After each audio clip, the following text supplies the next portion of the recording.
Hello everyone, welcome to today's session on JDBC connectivity in advanced Java. In this lecture, we'll learn how Java applications communicate with relational databases using JDBC. We'll explore JDBC architecture, understand the workflow of database connectivity, execute SQL queries, manage resources safely, and learn the best practices for building reliable database applications. Let's begin. What is JDBC?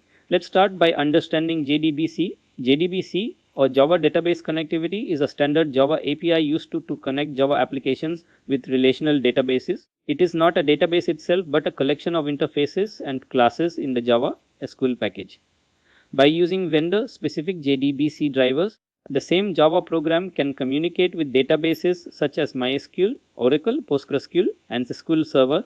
JDBC architecture. The JDBC architecture separates Java applications from the database through the JDBC API and JDBC driver. The application communicates with the JDBC API, which forwards requests to the appropriate database driver.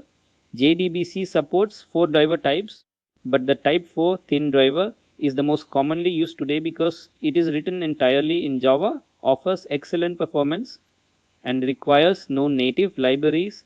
The JDBC workflow. Every JDBC program follows a simple workflow. First, the JDBC driver is loaded. Next, a database connection is established and a statement is created. Then the SQL query is executed and the results are retrieved through a result set. Finally, all resources are closed and any SQL exceptions are handled to ensure reliable and efficient database operations. Step 1 to 3, connect and prepare. The first 3 steps prepare the application for database communication. First, the JDBC driver is loaded. Next, a connection to the database is created using Java Manager and the database URL. Finally, a statement object is created to execute SQL commands. These steps establish a secure connection between the Java application and the database. Step 4 to file, execute and read results. After establishing the connection, the SQL query is executed using the statement object. The database returns the results as a result set.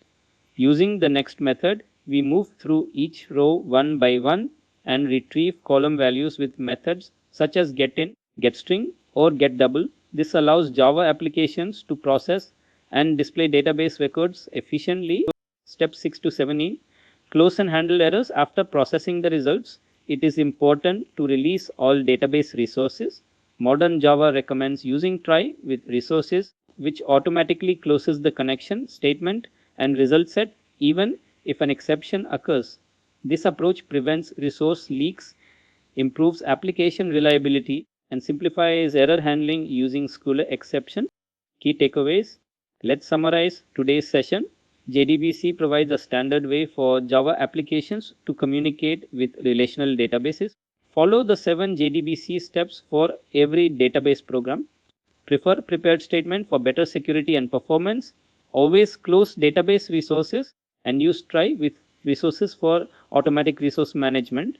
Following these best practices helps you build secure, efficient, and professional Java database applications. Thank you for watching.